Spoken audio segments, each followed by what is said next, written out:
My first brief near-death experience was when I was 1 week old. I was born on a Thursday, and exactly 1 week later was Thanksgiving Day. And I had just come home from the hospital and was sleeping in the back room, and my Grammy was making the Thanksgiving meal. And she told my mom, go check on that. Go check on the baby. And my Grammy and her family have a history of having some psychic intuition. So my mother listened. She went back into the room. She discovered that I was not breathing and very blue. And she picked me up by the ankles and smacked me on the rear, which was the common thing to do at the time. and and I I came right back. Now, I actually believe that I was trying to renege on the contract that I agreed to about coming here. But that's all I have besides that distinct impression of how I was looking already to go back to the other side. And then my life went on for until 2.5 years old. And that's when my more in-depth near-death experience occurred. And I didn't process it as a near-death experience or anything unusual, actually, when it happened, because I was only 2.5 years old. But my mom and my brothers, both older than I, we went to the Rockaway River in New Jersey to where they used to allow us to go swimming. And the river was swollen from some heavy rains that had occurred. The currents, therefore, were like stronger than usual. And I had a life vest on. And I guess my mom felt comfortable having my older brother, who was only 10 years old. Yeah, you look after your sister. So there was a lot of people swimming in the river. So it wasn't like super dangerous, I guess, at the time. But my brother, being 10 years old, got distracted. And I got caught up in the current, and I was floating down the river head first, all right, in a way that allowed the water to flow right into my nostrils. My chest was bobbing up as a result of the life vest that I had on. And I was frantic and so distraught at not being able to breathe. And I was fighting and thrashing around. And then it was like my fear and the struggle just vanished, because a white light came down to me. Now, I describe this white light as being similar to a cloudy day that the sun's light is trying to break through those clouds, and it makes the cloud brilliantly white. That's the way I say it seemed to look. And it felt like I was no longer feeling wet, or instead, I felt warm. I was safe. I was enveloped in this comfy and velvety blanket of light all around me. And I felt like I was a part of it and it was a part of me. And I remember saying, I'm home, I'm home. Except I didn't say it with my mouth. I said it with my heart and my mind. And I felt so very, very safe and so very, very loved. Now, along with this light, my body had an indescribable vibration with it throughout, along with that white light.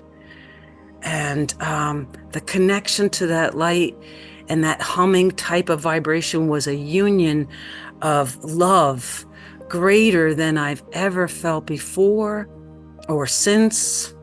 You know, I was completely at peace. As they say, a peace that passes all understanding.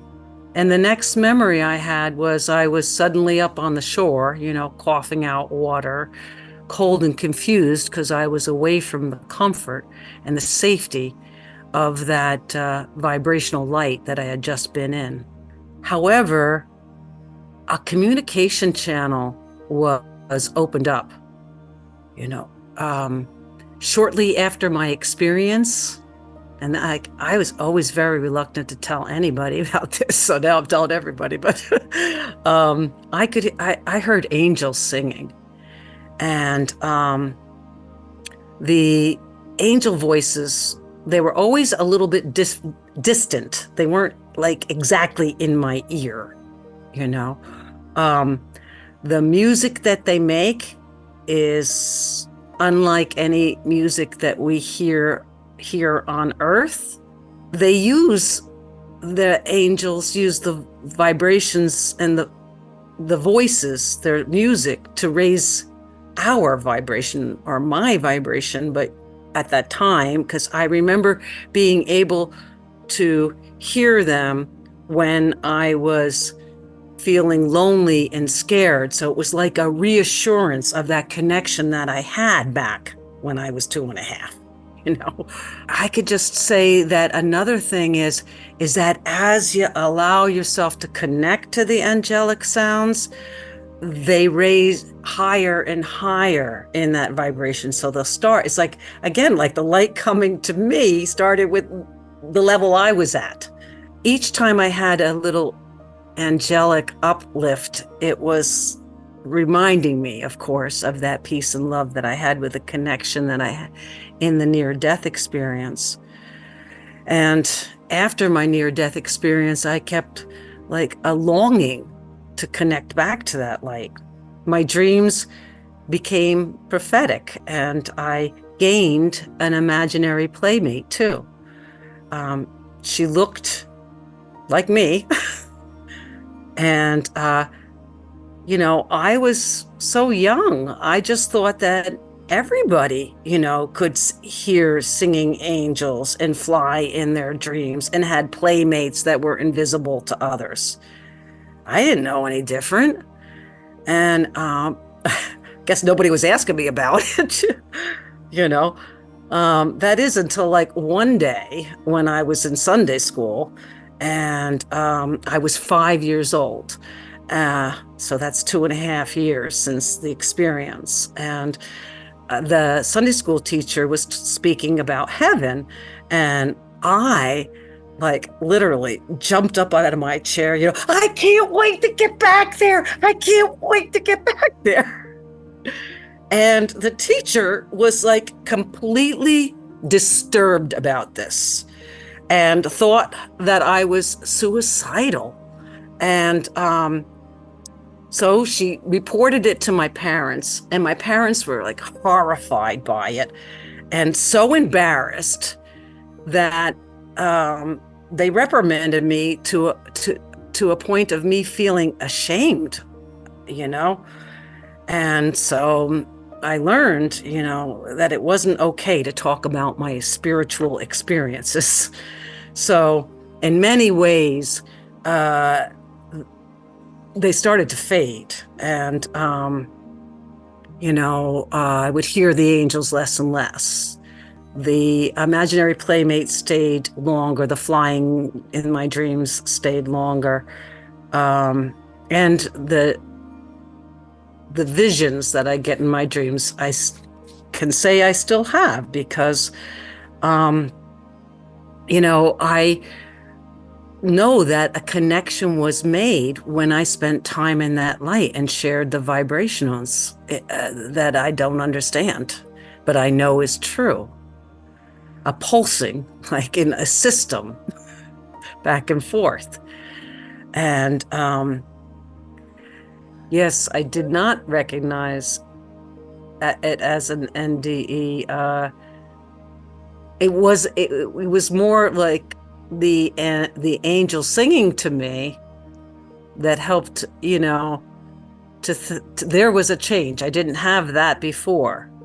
I had the experience and then came in. I never, so uh I already was probably connecting some dots right there. No voices at all. I guess because I was so young. It was just again, acceptance. I just felt a level of acceptance. I was eager, because remember, I went from complete panic and fear right into peace and love. Like they are the absolute opposites. Like I said, it's not necessary to have a near-death experience. You can connect to these spiritual forces that are ready, willing, and able to assist us through this earth journey, even in our darkest and lowest points. That's probably when they're shining the brightest for us.